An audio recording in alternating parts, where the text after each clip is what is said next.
Um,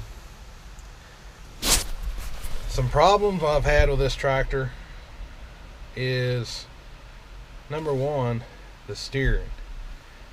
I've got a video of the steering that I'll show you, but you can turn this steering wheel when after the oil gets warm, and it makes all kinds of racket. It chatters and that's the biggest reason I'm getting rid of this tractor. I can't stand the noise and the chatter in the steering wheel when I'm trying to load. But I guess I'll turn you up here where you can see me. When I'm trying to load hay and working in tight situations and with the loader, and either you can't turn the steering wheel because you're going too slow or you're sitting still, or it's making that noise and it's irritating. And the dealer has put 3 different steering motors. The dealer has been excellent, by the way. It's Franklin Welding, Rocky Mount, Virginia. The dealer is excellent. They've done everything they can do to help me with this tractor, and they're really outstanding guys.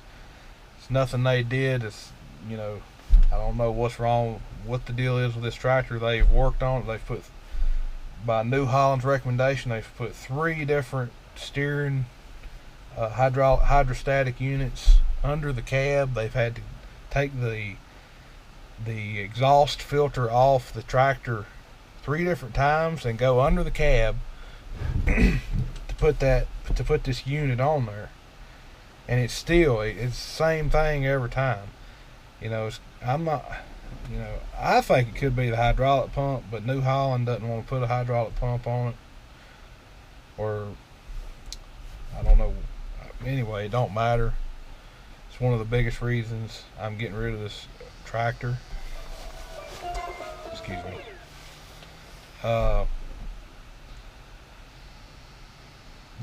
The tractor's okay, but anyway, there's been several other problems, like when I first got it, the Pt2, when I was trying to blow some snow, the Pt2 would stop turning and it would go to grinding. Alright, well, we got that fixed. It was a gear alignment problem in the transmission. It wasn't too terrible to fix. Then I started having error codes for the emission system. Well, so the dealer had to come up to my place. It's about an hour and a half away. They're about an hour and a half away from me, but he come up here and he finally got that straightened out. And then it was having a Pt2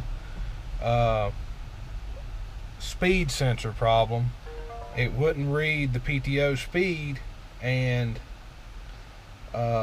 it wouldn't let, when it would not read the Pt2 speed, the dashes would come up on the dash for where the Pt2 speed is supposed to be, and then what would happen was it would not let the engine rev over 1500 RPMs. Well, 540 is at 1900 RPM, so you couldn't run the engine fast enough to work with the Pt2.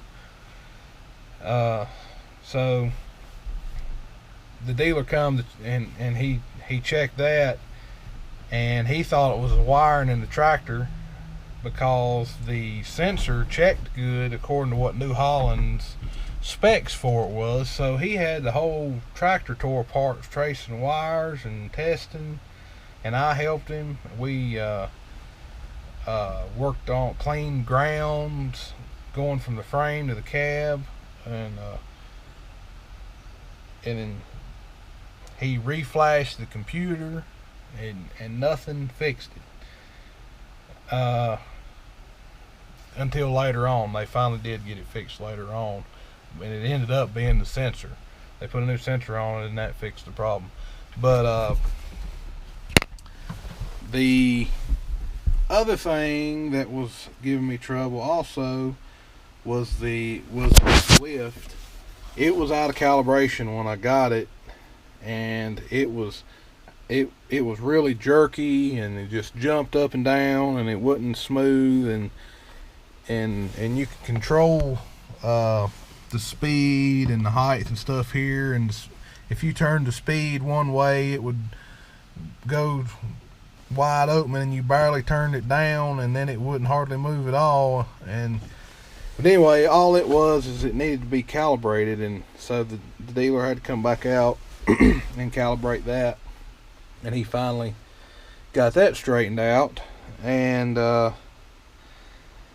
then that was when I started noticing, after he fixed all those problems, I started noticing the steering problem, and then the cab was making this loud popping noise when you would drive through the field, you know, while I was working mowing hay or whatever, and it would start popping and snapping and it was heat related.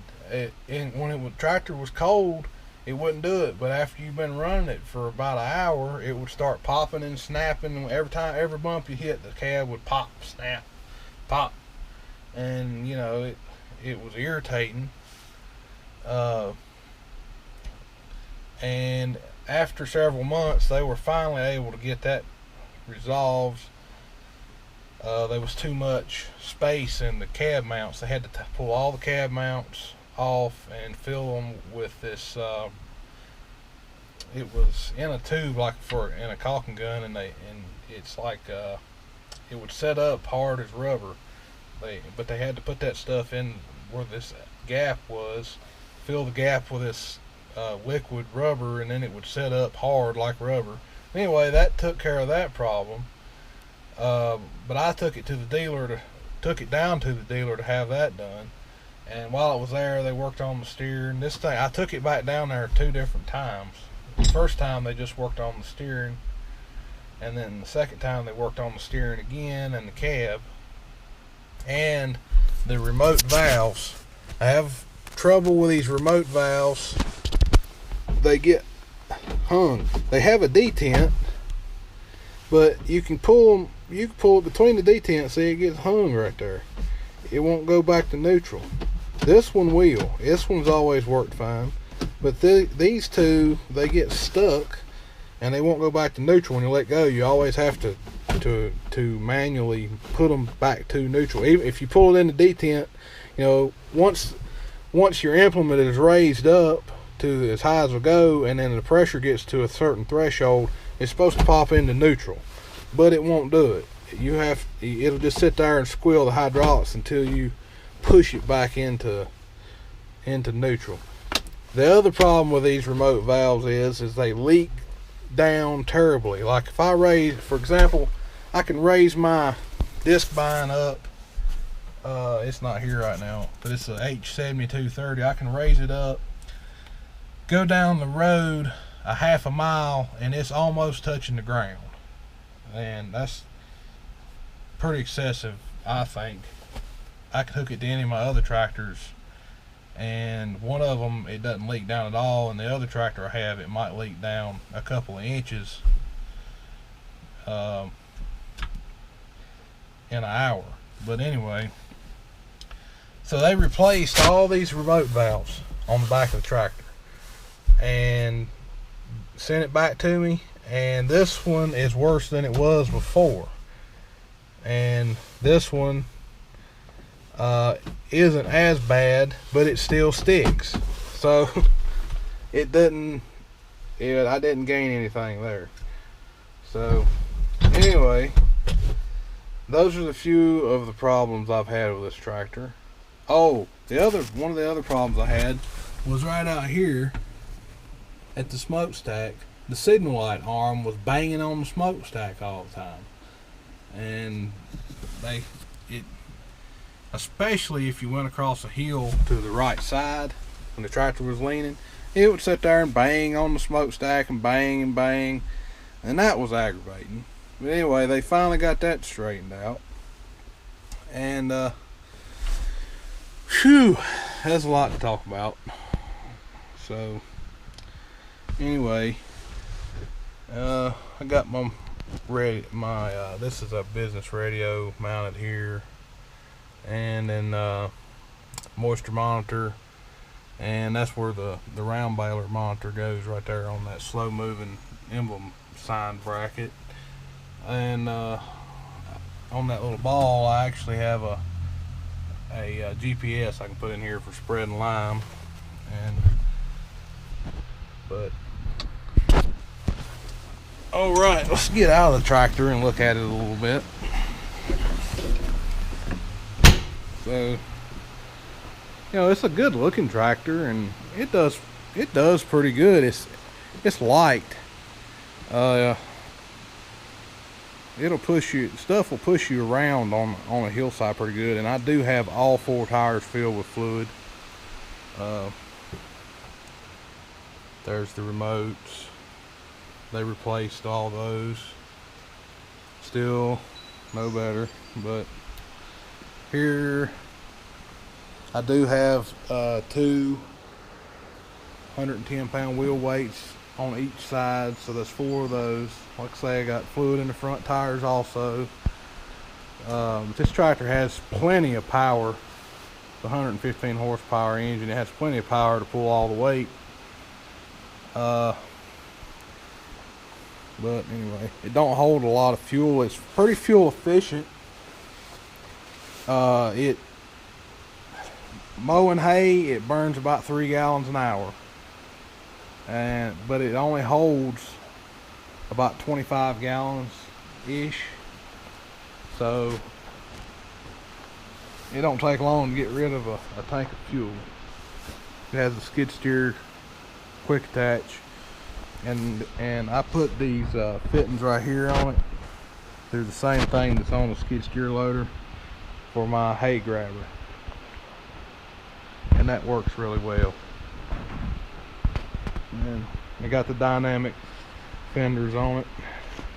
They move. Looks like Dad's been bush hogging in the mud. He's been doing some bush hogging while I was on vacation. So anyway, trying to think if there's anything else about this tractor. I wanted more lights on it, but I couldn't get them, and don't know why. They say that's all the lights you can get on this tractor is the ones up there on the cab and the ones on the hood and the 2 on the back. I wanted some right in this area, like this tractor. This 6030's got them on the grab rail right there, and then on the cab. But anyway, I think that's enough for this video, so we'll talk to y'all later.